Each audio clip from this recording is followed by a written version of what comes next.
என்னோடய friend வித்யாவோட induction stove repair ஆயிடுச்சுங்க. Repair பார்க்க கடைக்கு எடுத்துகிட்டு போனப்போ இந்த ரிப்பேர் கடைக்காரர் சொன்ன சீக்கிரம் டிப்ஸுங்க நிறைய சொன்னாங்க. இந்தபடி நம்ம இண்டக்ஷன் ஸ்டவ் பயன்படுத்தணும் அப்படின்னு சொன்னால் கடைசி வரைக்கும் ஒரு முறை கூட ரிப்பேர் ஆகாமல் நல்ல முறையில் பயன்படுத்தலாம். அது முறையப்படி நம்ம எப்படி பயன்படுத்துகிறது அப்படிங்கிற டிப்ஸும் சொன்னாங்க. நீண்ட நாட்கள் உழைக்கும், மின்சாரம் ரொம்ப சிக்கனமாக உபயோகம் ஆகும்.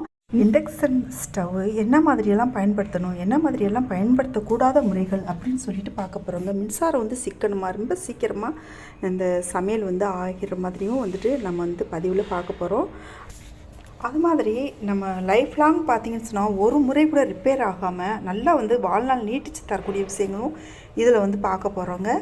இந்த குக்கர் நம்ம வைக்கிறோம்னு வச்சுக்கோங்க, குக்கரோ இல்லை பால் காய்ச்சிரமோ ஏதோ ஒரு சமையல் பண்ணிக்கிட்டு இருக்கோம், அது பொங்கி கொட்டிடாமல் பார்த்துக்கணுங்க. இந்த பொங்கி கொட்டுச்சு அப்படின்னு சொன்னால் இந்த வெள்ளை பகுதியாக இருக்குது பார்த்திங்களா, இந்த கருப்பாக இருக்கிறது தவிர இந்த பக்கம் நம்ம இந்த நம்பர் இந்த சுவிட்சு லைட் இதெல்லாம் இருக்குது பார்த்திங்களா, இந்த இடம் மெல்ட் ஆகிருங்க. அதனால் பாருங்கள் பொங்கி வெளியே வடிஞ்சு கொட்டிடாமல் பார்த்துக்கணும்.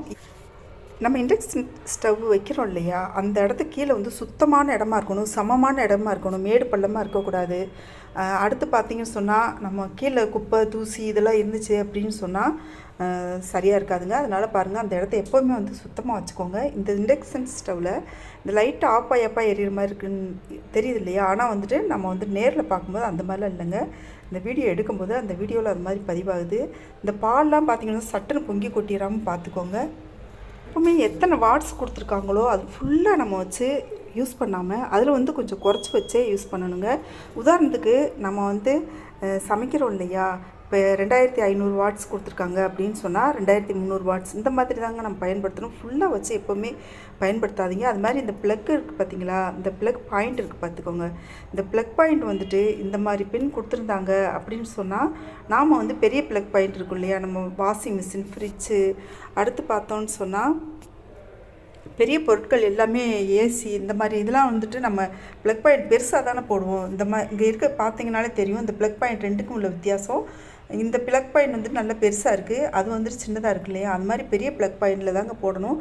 நாம் சின்ன ப்ளக் பாயிண்டில் போடக்கூடாதான்னு சொன்னால் இப்போ அந்த மாதிரி பின்லாம் வருது போடலாமா அப்படின்னு சொன்னால் போடலாங்க. ஆனால் எதனால் அப்படின்னு போடக்கூடாதுன்னு சொல்கிறேன் அப்படின்னு சொன்னால் எலக்ட்ரிக் ஃபயர் ஆக்சிடெண்ட் ஆகிருங்க, அப்படியே புகஞ்சு போயிடும். நம்மளோட இந்த சிஸ்டம் மொத்தமே பார்த்துச்சுன்னா நம்ம வயரிங் பண்ணியிருக்க சிஸ்டம் மொத்தமே ஃபயரிங் ஆகி புகஞ்சு போகிறதுக்கு வாய்ப்பு இருக்குங்க. அதனால் பாருங்கள் அந்த மாதிரி பின்னில் சின்ன பின்னில் எப்பவுமே போடாதீங்க.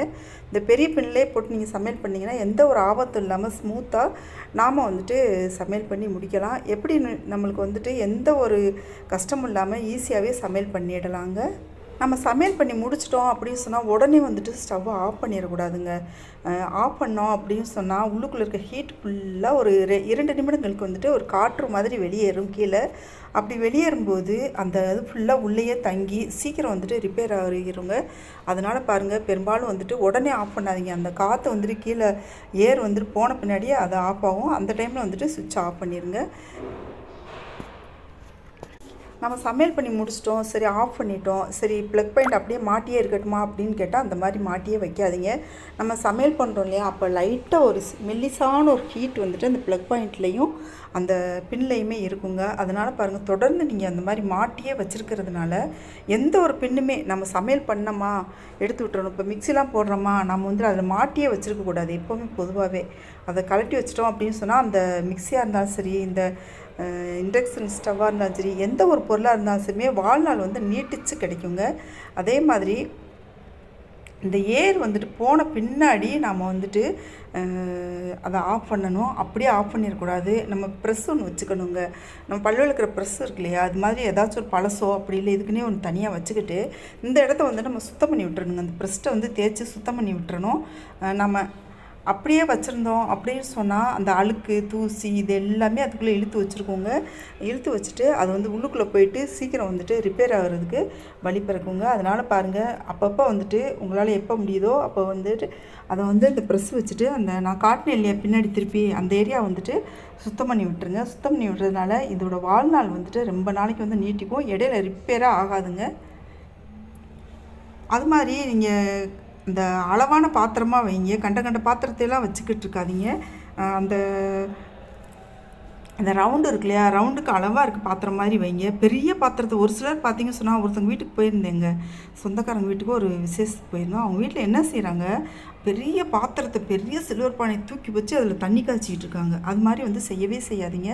அது வந்து சீக்கிரமாகவே ரிப்பேர் ஆயிருங்க. அந்த மாதிரி செய்யாதீங்க. நீங்கள் இந்த முறையெல்லாம் கடைப்பிடிக்கிறதுனால உங்களுக்கு சமையலும் வந்து ரொம்ப ஈஸியாக இருக்கும். கேஸை விட இதில் வந்துட்டு சூப்பராக சமையல் பண்ணலாங்க. அதே சமயத்தில் நீங்கள் வழிமுறைகள்லாம் மாற்றி நீங்கள் வந்து யூஸ் பண்ணிங்க அப்படின்னு சொன்னால் அடிக்கடி ரிப்பேர் ஆகிட்டுருக்கும். நம்ம கடைக்கு தூக்கி போய்கிட்டே வந்துட்டுருக்க வேண்டியது தான். இப்போ வந்துட்டு இதுக்கு அளவான பாத்திரமாக வச்சு சமையல் பண்ணுறது எந்த தப்பும் இல்லைங்க. பெரிய பாத்திரம் நீங்கள் வச்சு சமையல் பண்ணணும், எங்கள் வீட்டில் ஆட்கள்லாம் நிறைய இருக்காங்க, எக்கச்சக்க பேர் இருக்காங்க, நாங்கள் பெரிய கூட்டு குடும்பம் அப்படின்னு நீங்கள் நினச்சிங்க அப்படின்னு சொன்னால் கமர்ஷியல் இண்டக்ஷன் ஸ்டவ் கிடைக்கிது. அந்த மாதிரி வந்து வாங்கி வச்சுக்கோங்க. அதில் வந்துட்டு நீங்கள் எவ்வளோ பெரிய பாத்திரம் வச்சாலும் ஒன்றும் செய்யாதுங்க. இதில் நிறைய ஆப்ஷன் கொடுத்துருக்காங்க.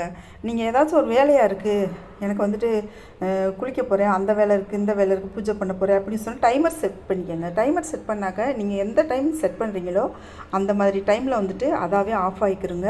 அப்புறம் வந்துட்டு நீங்கள் சமையல் பண்ணி முடித்த ஒவ்வொரு செகண்டுமே பார்த்தீங்கன்னு சொன்னால் இது மாதிரி ஒரு காட்டன் கிளாத் வச்சு நீங்கள் தொடச்சி எடுத்துக்கோங்க. சரி, குழம்பு ஏதோ ஒன்று சிந்திருக்குன்னு வச்சுக்கோங்க, இப்படி வந்துட்டு குழாயில் அந்த ஒரு காட்டன் துணி வந்து நல்லா நனைச்சிக்கோங்க. சுத்தமான துணியாக வச்சுக்கோங்க. நல்லா நனைச்சிட்டு நல்லா புழிஞ்சிருங்க.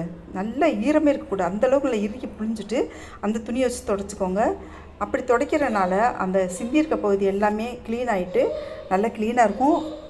இன்னொரு சீக்ரெட் தெரிஞ்சுக்கோங்க. இந்த இண்டக்ஷன் ஸ்டவ்வில் நீங்கள் பொதுவாக வந்துட்டு வச்சு சமையல் பண்ணுறதுக்கு பொதுவாக நீங்கள் வந்துட்டு ஆன் பண்ணிவிட்டு அடுத்து பார்த்தீங்கன்னு சொன்னால் நீங்கள் சமையல் பண்ணுறத விட ஒவ்வொன்றுக்கும் ஒவ்வொரு இது கொடுத்துருக்காங்க. தோசை சுடுறதுக்கு அப்படின்னு சொன்னால் தோசை சுடுறதுக்குன்னு தனியாக ஒன்று கொடுத்துருக்காங்க. அடுத்து பார்த்தீங்கன்னு சொன்னால் குக்கர் வைக்கிறதுக்குன்னு ஒரு ஆப்ஷன் கொடுத்துருக்காங்க.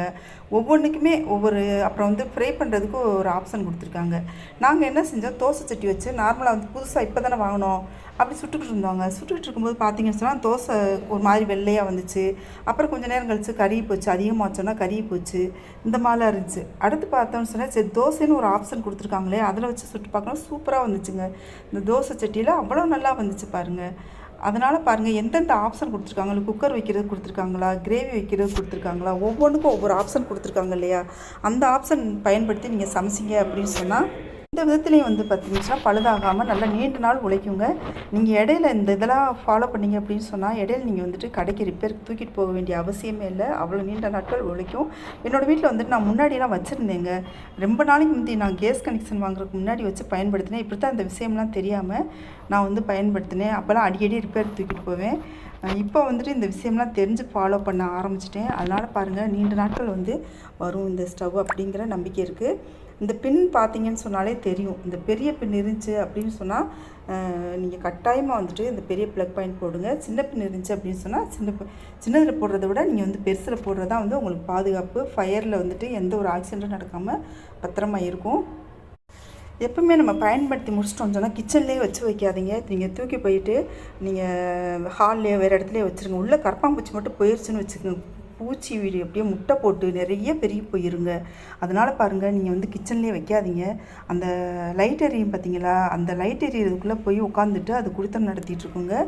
இந்த வீடியோ பிடிச்சிருந்துச்சுன்னா உங்களுக்கு சப்ஸ்கிரைப் பண்ணிக்கோங்க. உங்களோட மேலான கருத்துக்களை கமெண்ட்டில் தெரியப்படுத்துங்க. Thank you so much.